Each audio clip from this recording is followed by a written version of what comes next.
संपूर्ण भूतकाळ सुदर्शनच्या स्मृतीत तरंगत होता. जॉबचा कॉल आला. घरचेही खूप खुश होते आणि 10 दिवसांनी जॉईनिंग होती.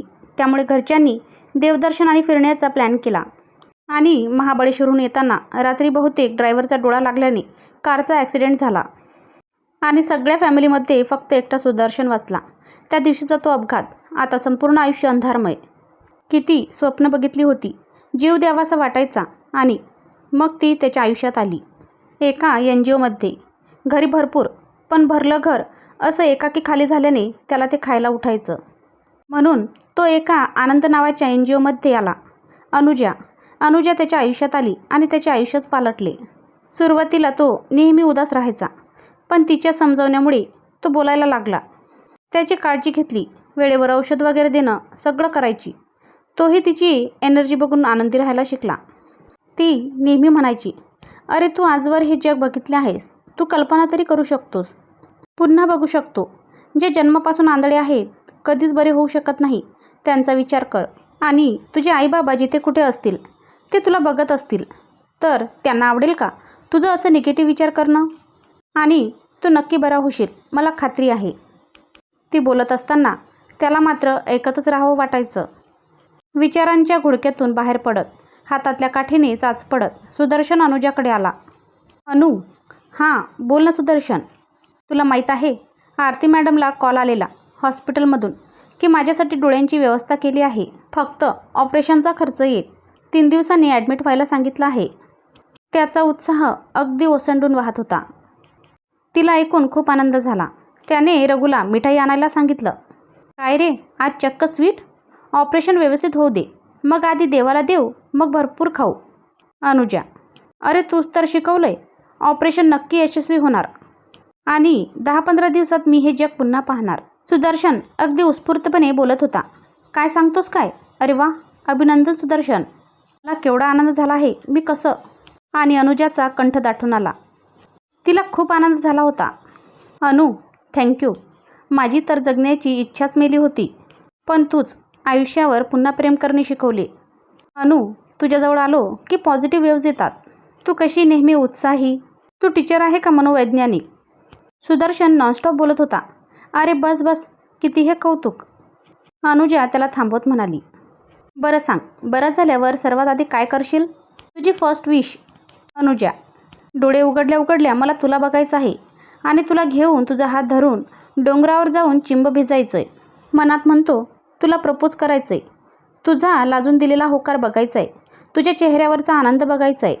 तू नेहमी म्हणतेस ना, just dream and one day all your dreams will come true. Sudarshan, हो, मी आजही हेच म्हणेन.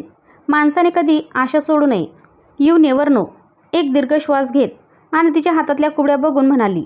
सुदर्शनचं ऑपरेशन खूप चांगल्या प्रकारे पार पडलं आणि शेवटी ती वेळ आली. डॉक्टरांनी त्याला सांगितलं की आजपासून तू जग बघू शकशील. माझी एक विनंती आहे डॉक्टर, तुम्ही प्लीज माझी मैत्रीण अनुजाला बोलू शकता का? मला डोळे उघडले की सगळ्यात आधी तिला बघायचं आहे. सुदर्शन अगदी उत्सुकतेनं म्हणाला.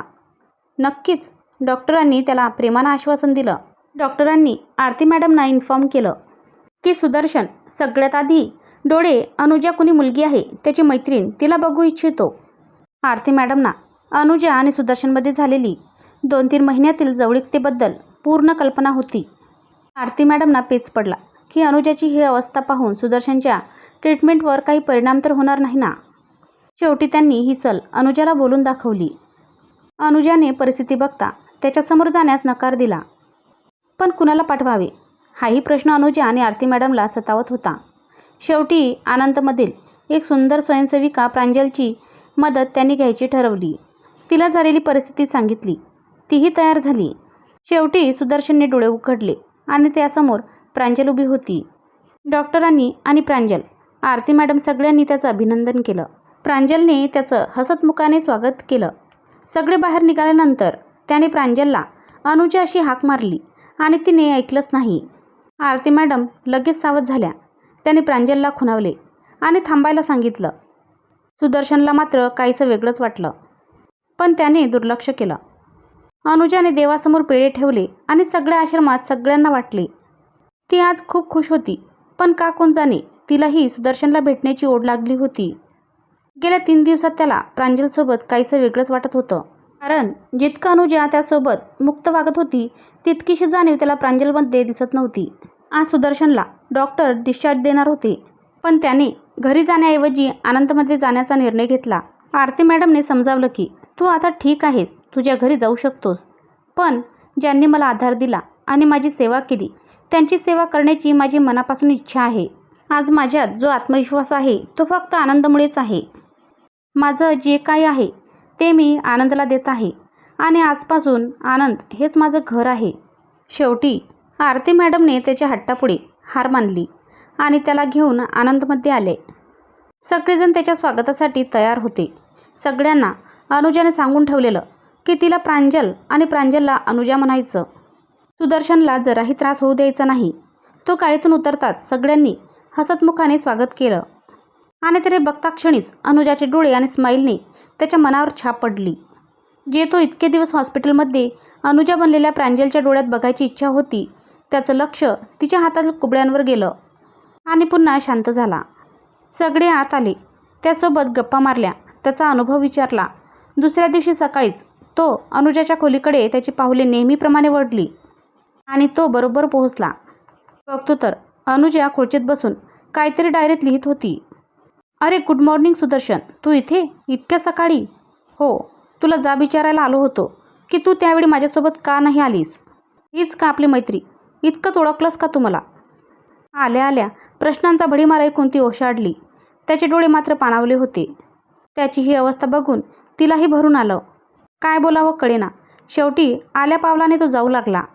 ती तिच्या कुबड्यांची टकटक करत त्याच्या मागे घाईने जाऊ लागली आणि जाता जाता तिचा तोल सुटू लागला. तोच त्याने मागे वळून पाहिलं आणि तिला पकडलं. मी मनापासून तुझी माफी मागते, प्लीज मला माफ कर. त्याने तिला कळकळून मिठी मारली. मला तुझ्यासोबत डोंगरावर जायचं आहे आणि पावसात चिंब भिजायचं आहे, तो हसत तिला म्हणाला. तिने तिच्या कुबड्या त्याला दाखवल्या. काहीच शक्य नाही, हे तूच मला शिकवलं होतं ना. माणसाने कधी आशा सोडू नये. You never no. तरीही तू माती खाल्लीस ना. पण तुला कसं कळलं की ती अनुजा मी नाही आहे? तुझा चालताना जो आवाज येतो ना तो तिच्या चालण्यात नव्हता आणि सगळ्यात आधी मी तिला अनु असा आवाज दिला पण तिने ऐकलेच नाही. तिच्या स्पर्शात तुझा स्पर्श नव्हता आणि तिच्या आवाजात तुझा आवाज नव्हता. महत्त्वाचं म्हणजे तुझ्यात जी पॉझिटिव्ह एनर्जी जाणवते ती तिच्यात जाणवलीच नाही कधीच. सुदर्शन अगदी भारावून बोलत होता आणि अनुजाचे डोळे अगदी पाणावले होते. आपण तुझी चांगली ट्रीटमेंट करूयात आणि हे तुझं नाही, माझं ड्रीम आहे. Just dream and one day all your dreams will come true. You never know. मित्रमैत्रिणींनो, कथा आवडली तर चॅनलला लाईक करा, शेअर करा आणि सबस्क्राईब करा. धन्यवाद.